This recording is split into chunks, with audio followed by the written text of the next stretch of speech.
નમસ્તે વિદ્યાર્થી મિત્રો, આજે આપણે ધોરણ 7 પ્રથમ સત્ર વિષય હિન્દીમાં પાઠ 6 ડૉક્ટર વિક્રમ સારાભાઈ વિશે અભ્યાસ કરીશું। તો ડૉક્ટર વિક્રમ સારાભાઈ કોણ હતા? તો ભારત દેશના શ્રેષ્ઠ મહાન વૈજ્ઞાનિક હતા, જેમને વિશ્વની અંદર ખૂબ નામના આગળ વધારી છે। તો આપણે આજે डॉक्टर विक्रम साराभाई विषय अभ्यास करवानो है। हमारे जीवन को सुविधापूर्ण बनाने में वैज्ञानिकों का प्रमुख योगदान रहा है। तो यहाँ विक्रम साराभाई जैसे अद्भुत व्यक्तित्व से परिचित कराने के लिए विज्ञान, प्रौद्योगिकी, शिक्षा, उद्योग, वाणिज्य, व्यवसाय आदि अनेक क्षेत्रों में देश की प्रगति के लिए उल्लेखनीय कार्य विक्रम साराभाई ने किया है। उनके जीवन की घटनाओं से प्रेरित होकर अवलोकन, परीक्षण एवं परिश्रम से वैज्ञानिक दृष्टिकोण विकसित कर हम भी महान वैज्ञानिक बन सकते हैं और मानव जाति की सेवा कर सकते हैं। ऐसे थे डॉक्टर विक्रम साराभाई। तो अहींया विक्रम साराभाईए जे एमना जीवन में श्रेष्ठ कार्यों कर्या छे एनो अभ्यास आपणे आ पाठनी अंदर करीशुं। तो समझिए विद्यार्थी मित्रों, एक ऐसे महान वैज्ञानिक थे जब वे मात्र 2 वर्ष के थे तब गुरुदेव रविंद्रनाथ टैगोर ने भविष्यवाणी की थी कि यह बालक बड़ा होकर बहुत यशस्वी बनेगा, और उस बालक ने उनकी भविष्यवाणी अपने कर्मों से सच साबित कर डाली। क्या आप जानते हैं वे कौन थे? वे थे हमारे महान वैज्ञानिक डॉक्टर विक्रम साराभाई। डॉक्टर विक्रम साराभाई का जन्म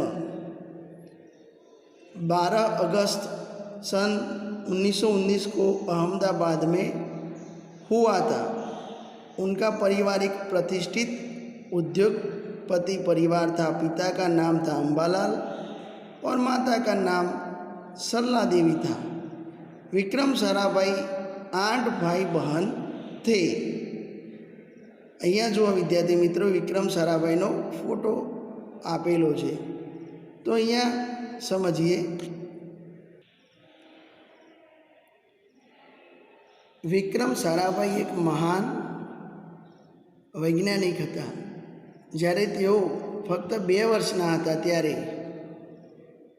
एमना गुरुदेव रविंद्रनाथ टागोरे एक भविष्यवाणी करी हती कि आ बाळक मोटो थईने खूब यशस्वी अने खूब कीर्ति प्राप्त करशे, अने ते बाळके तेनी आ भविष्यवाणी पोताना कर्मोथी साची सिद्ध करी। डॉक्टर विक्रम साराभाईनो जन्म 12 ऑगस्ट 1912 रोज अमदावाद में थयो हतो। तेमना परिवार एक प्रतिष्ठित उद्योगपति परिवार हतो। तेमना पितानुं नाम अंबालाल अने मातानुं नाम सरला देवी हतुं। अने विक्रम साराभाई 8 भाई बहन हता। आ एमनी माहिती छे। हवे आगळ जोईए विद्यार्थी मित्रों।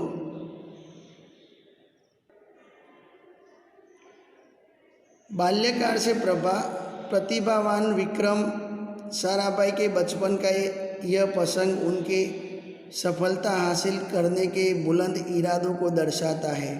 जब वह 5-6 साल के थे तो अपने परिवार के साथ शिमला गए। शिमला में उनके पिता श्री अंबालाल के नामे ढेरों चिट्ठियाँ आती थी। यह देखकर बालक विक्रम के मन में भी इच्छा हुई कि उनके नाम भी खूब सारे पत्र आए। इसलिए कई लिफाफों पर अपना नाम तथा पता लिखा और डाकघर में डाल दिए।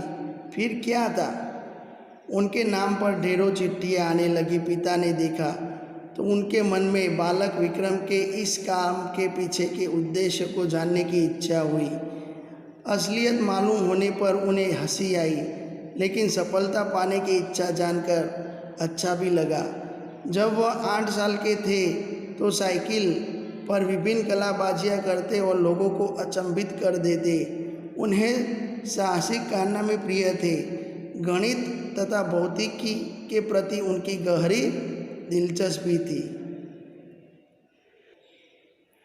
तो અહીંયા સમજીએ વિદ્યાર્થી મિત્રો, બાલ્યકાળથી એટલે નાની ઉંમરથી બાલ્યકાળથી પ્રતિભા સંપન્ન વિક્રમ સારાભાઈના બાળપણનો એક પ્રસંગ એ સફળતા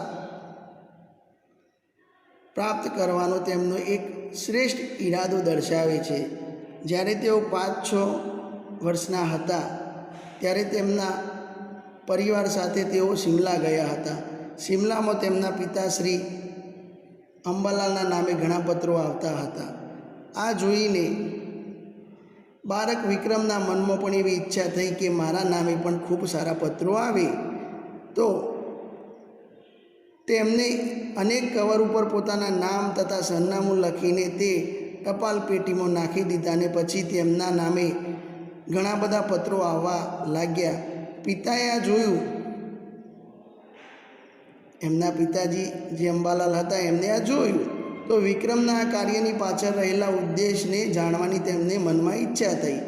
જ્યારે તેમને સાચી વાતની ખબર પડી ત્યારે બાળકના આ કાર્ય પાછળ તેમને હસવું આવ્યું, પરંતુ સફળતા પ્રાપ્ત કરવાની ઈચ્છા જાણીને સારું પણ લાગ્યું।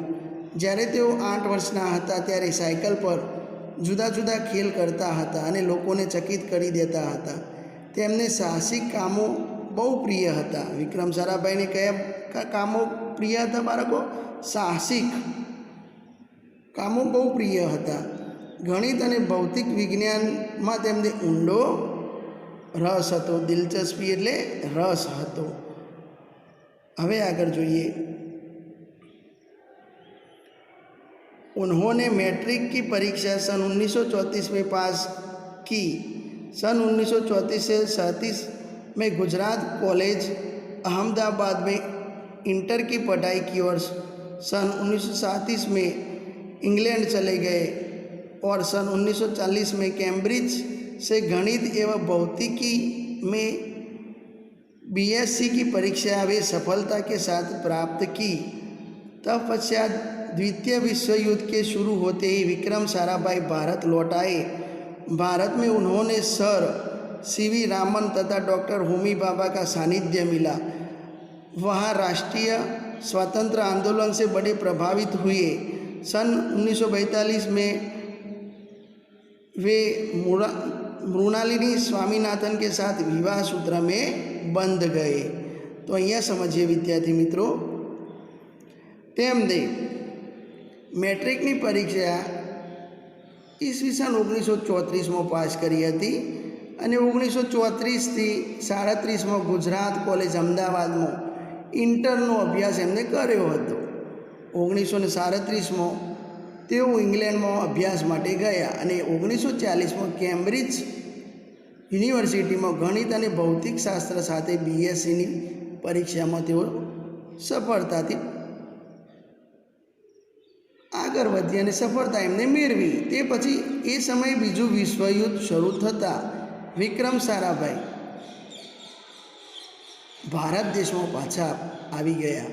ભારતમાં તેમને સર સીવી રામન તથા ડૉક્ટર હોમી ભાભા જેવા મહાન વૈજ્ઞાનિકોનો સાથ મળ્યો અને રાષ્ટ્રીય સ્વતંત્રતાના આંદોલનથી તેઓ પ્રભાવિત થયા અને 1942માં તેમને મૃણાલિની સ્વામીનાથન સાથે લગ્ન કર્યા।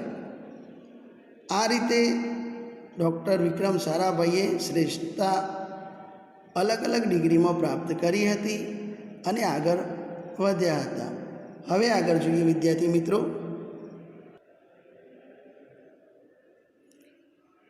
उन्होंने अंतरिक्ष की गहराइयों से आने वाले रहस्यमय कौस्मिक किरणों पर अनुसंधान करके कैम्ब्रिज विश्वविद्यालय से सन 1947 में पीएचडी की उपाधि हासिल की।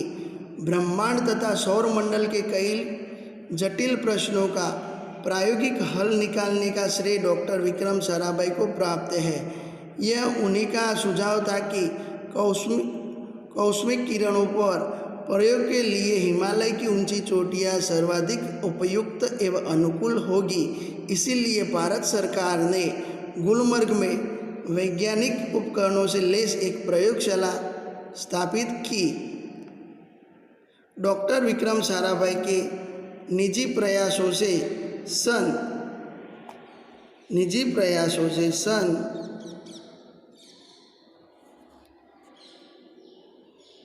1947 में भौतिक अनुसंधान प्रयोगशाला अहमदाबाद में स्थापित हुई, जिससे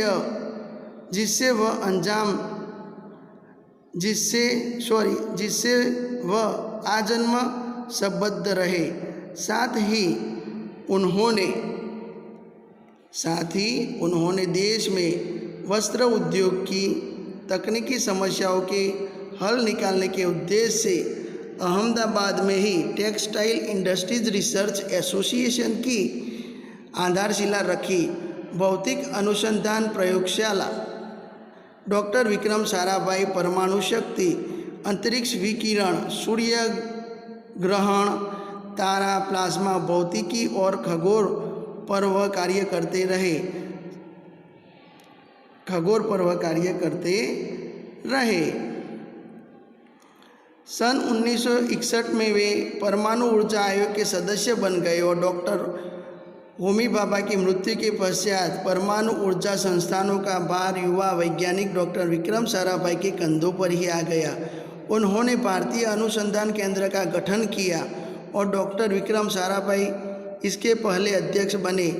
यह उनकी अगुवाई एवं अथक परिश्रम की ही परिणाम है कि भारत में दूरसंचार, दूरदर्शन एवं मौसम विज्ञान के लिए प्रक्षेपित अनेक उपग्रह अंतरिक्ष में सफलतापूर्ण कार्य कर रहे हैं।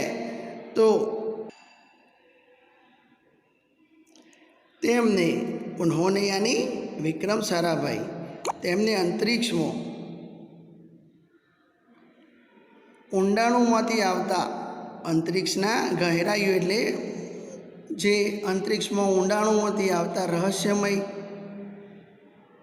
બ્રહ્માંડ કિરણો વિશે શોધખોળ કરીને 1947માં કેમ્બ્રિજ વિશ્વવિદ્યાલય અથવા કેમ્બ્રિજ યુનિવર્સિટીમાંથી પીએચડીની ઉપાધિ ડિગ્રી પ્રાપ્ત કરી। બ્રહ્માંડ અને સૌરમંડળના અનેક જટિલ પ્રશ્નોનો પ્રાયોગિક ઉકેલ શોધવાનું શ્રેય ડૉક્ટર વિક્રમ સારાભાઈને પ્રાપ્ત થયું છે। બ્રહ્માંડના કિરણો પર પ્રયોગ કરવા માટે હિમાલયના ઊંચા શિખરો સૌથી વધુ ઉપયોગી અને અનુકૂળ રહેશે એ તેમનું જ સૂચન હતું। એટલા માટે જ ભારત સરકારે કાશ્મીરના ગુલમર્ગમાં વૈજ્ઞાનિક ઉપકરણોથી સજ્જ એક પ્રયોગશાળાની સ્થાપના એમના કહેવાથી કરી હતી। ડૉક્ટર વિક્રમ સારાભાઈના વ્યક્તિગત પ્રયાસોને લીધે ઈસવીસન 1947માં ભૌતિક અનુસંધાન પ્રયોગશાળાની અમદાવાદની અંદર સ્થાપના થઈ હતી। તેઓ એ પ્રયોગશાળા સાથે જીવનભર જોડાયેલા રહ્યા। તેમને દેશમાં વસ્ત્ર ઉદ્યોગ, ટેકનિકલ સમસ્યાઓનું નિરાકરણ કરવાના ઉદ્દેશથી અમદાવાદમાં જ ટેક્સટાઇલ ઇન્ડસ્ટ્રીઝ રિસર્ચ એસોસિએશનનો પાયો વિક્રમ સારાભાઈએ નાખ્યો હતો। ભૌતિક અનુસંધાન પ્રયોગશાળા ડૉક્ટર વિક્રમ સારાભાઈ પરમાણુ શક્તિ, અંતરિક્ષ વિકિરણ, સૂર્યગ્રહણ, તારા, પ્લાઝમા ભૌતિક અને ખગોળ પર તેઓ કાર્ય કરતા રહ્યા।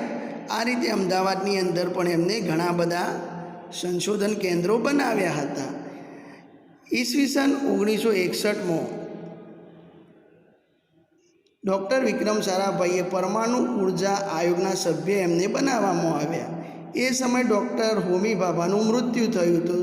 પરમાણુ ઉર્જા સંસાધનોની જવાબદારી આ યુવાન વૈજ્ઞાનિક ડૉક્ટર વિક્રમ સારાભાઈ ઉપર આવી પડી।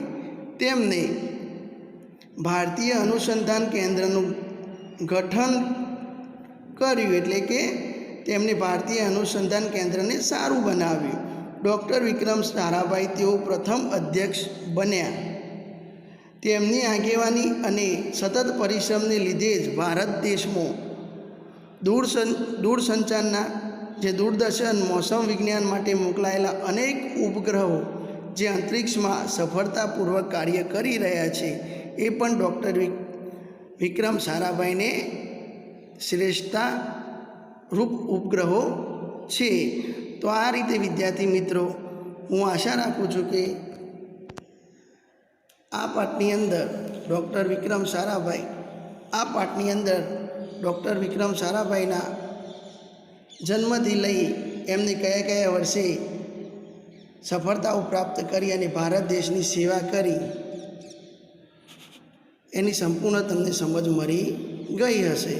હવે આગળના વિડીયોમાં આગળનો અભ્યાસ કરીશું.